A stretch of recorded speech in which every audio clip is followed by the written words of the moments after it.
wasn't really obvious to most other people, but the people close to me knew how much I kind of struggled with just some negative thought patterns.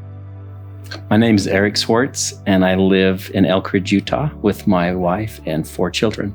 I grew up in Syracuse, and that was right next to Hill Air Force Base. And the jets, their flight pattern flew right over my house.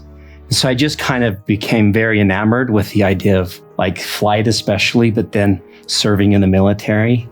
So I joined the Air Force in 2002, went to pilot training and flew the T-37, and then went to Little Rock and trained to get certified in the C-130.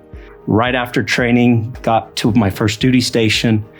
So I did a total of 5 tours, but 3 of them were combat, 2 of them were non-combat. So after my last deployment, I was diagnosed with an inner ear disorder, and the doctor came in and said, unfortunately, with this diagnosis, you're never going to be able to fly again, at least for a living. And it's kind of devastating. You know, you'd worked so hard to kind of achieve something that you kind of dreamt about as a little boy, and just kind of felt like something was being taken away from me. It kind of put me into kind of this downward, random, slow walk down of just kind of disconnecting and kind of not really finding my place in life. And I felt really lost. I put on a good face and really tried to show up every day and do everything that I knew how to support my family and be there for them. But I just felt disconnected. And my wife knew. It wasn't really obvious to most other people, but the people close to me knew how much I kind of struggled with just some negative thought patterns, and just almost was a victim to just years of probably bad thought patterns that were negatively affecting my life.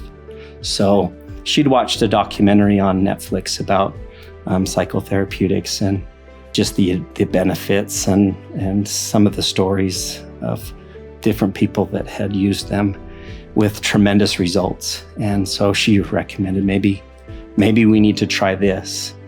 I really took it seriously. And I mean, one of the things as a C-130 pilot, we did flight planning. And for every hour of flying, you would plan for like 3 hours.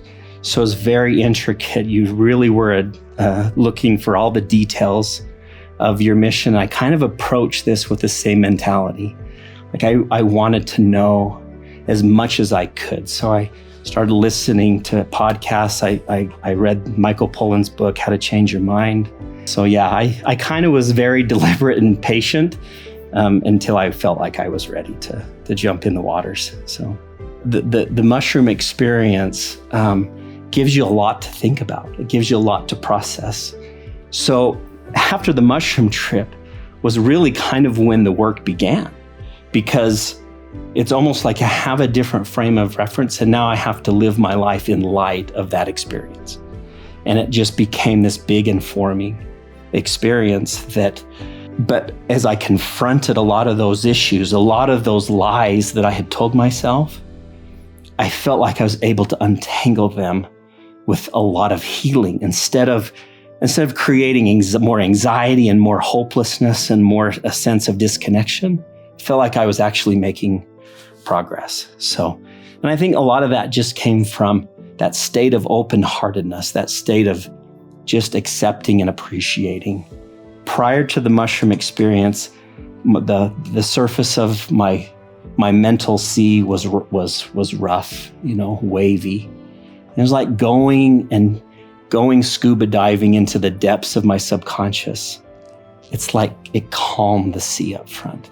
So understanding and observing myself from a deeper, sense of who I am, you just come back and you just felt a deeper sense of connection and just a deeper sense of well-being.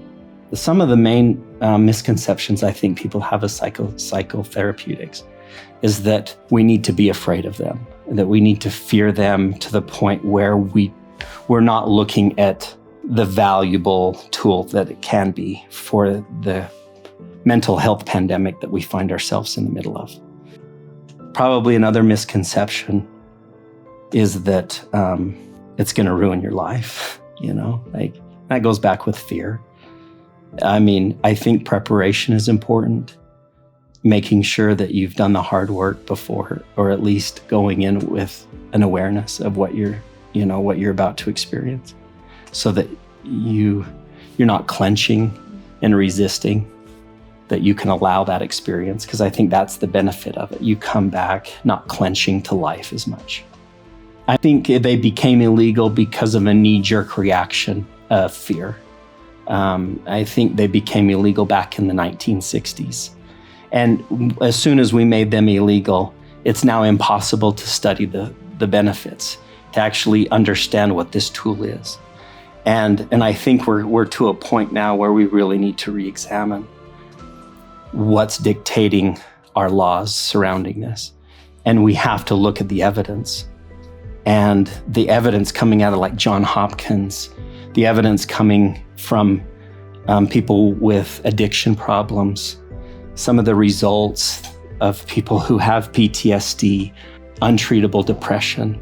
I mean, it's hard to ignore how effective these are if administered in the right environment.